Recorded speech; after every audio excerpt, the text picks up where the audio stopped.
नमस्कार दोस्तों, आप लोगों का नोटबुक आईएएस में स्वागत है। मैं यश कुमार आज आप लोगों के लिए इन्वायरमेंट और इकोलॉजी से संबंधित एक वीडियो महत्वपूर्ण लेकर आया हूं, जो कि यूरोपीय देश आपका बेल्जियम है।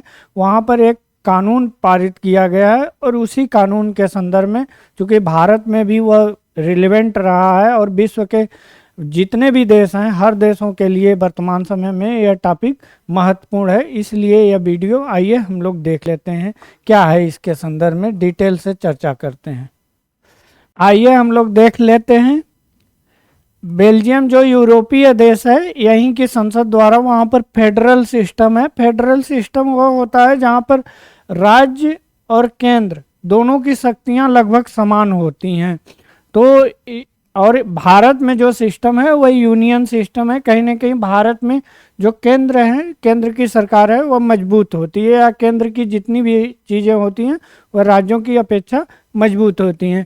तो बेल्जियम सरकार द्वारा पारिस्थितिकी संहार, जो कि आपको जिसे इकोसाइट भी कहा जाता है आपका, उस पर लेकर आपका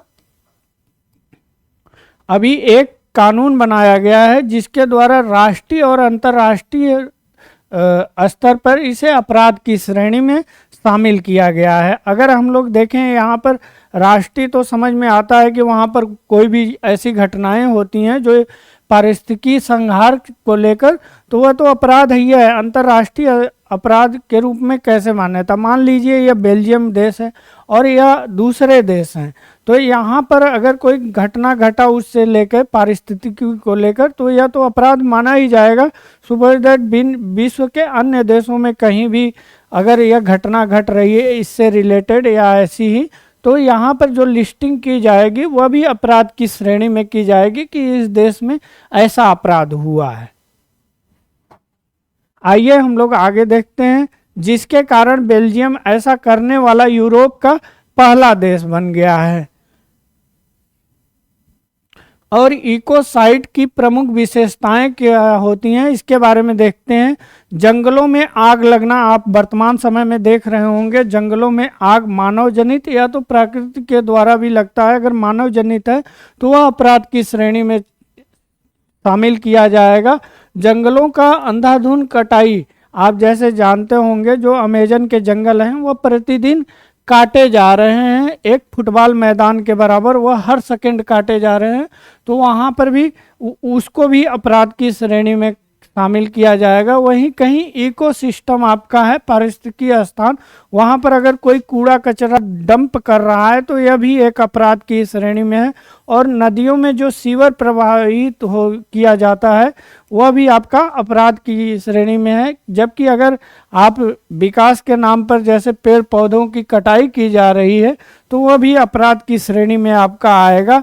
और व्यापक पैमाने पर जो खनन कार्य होता है वह भी इकोसिस्टम के लिए निगेटिव इम्पैक्ट डालता है, तो यह भी आपका अपराध की श्रेणी में है। जैसे आपके तालाब हैं या रामसर साइट हैं, वहाँ पर भी तालाबों में किसी प्रकार का दूषित करना, यह भी आपका अपराध की श्रेणी में शामिल किया जाएगा। और इसी प्रकार के अन्य भी हैं। अगर भारत के संदर्भ में देखा जाए तो वर्ष 2023 में एक संसदीय समिति ने इकोसाइट को अपराध की घोषित करने की सिफारिश की थी। क्योंकि इस पर अभी तक कोई कानून नहीं बन पाया है, इसलिए यह, अगर हम लोग अपने देश के बारे में देखें, भारत के बारे में, तो यह अभी अपराध की श्रेणी में सम्मिलित नहीं किया गया है।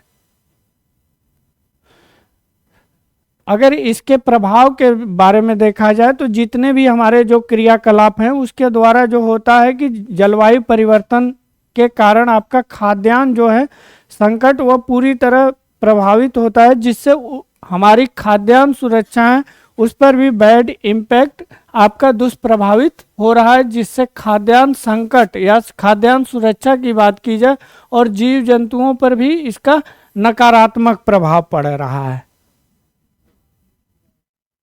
आइए हम लोग अपने नोटबुक आईएएस के बारे में बात कर लें। हमारे वीडियो को आप ज़्यादा से ज़्यादा देखिए और इसे लाइक और सब्सक्राइब कीजिए मेरे चैनल को, और अपने दोस्तों में इसे शेयर भी कीजिए। और आप लोग गूगल प्ले स्टोर पर जाइए, notebook IAS education for all वहाँ टाइप कीजिए। टाइप करने के बाद यह लोगो आपको दिखाई देगा और इसे आप लोग डाउनलोड कीजिए। डाउनलोड करने के बाद civil services, Union Public service Commission और स्टेट पब्लिक सर्विस कमीशन की जितनी भी एग्ज़ाम होती हैं उसी पैटर्न पर हम लोग उसको पैटर्न को फॉलो करते हुए अनुभवी टीचरों द्वारा क्वेश्चन पेपर तैयार करते हैं और उसे ऑनलाइन और ऑफलाइन मोड दोनों स्तरों पर कराते हैं। और आप उसको ज्वाइन कीजिए, सब्सक्रिप्शन लीजिए और अपनी सफलता को आप लोग एक नया आयाम दीजिए। धन्यवाद।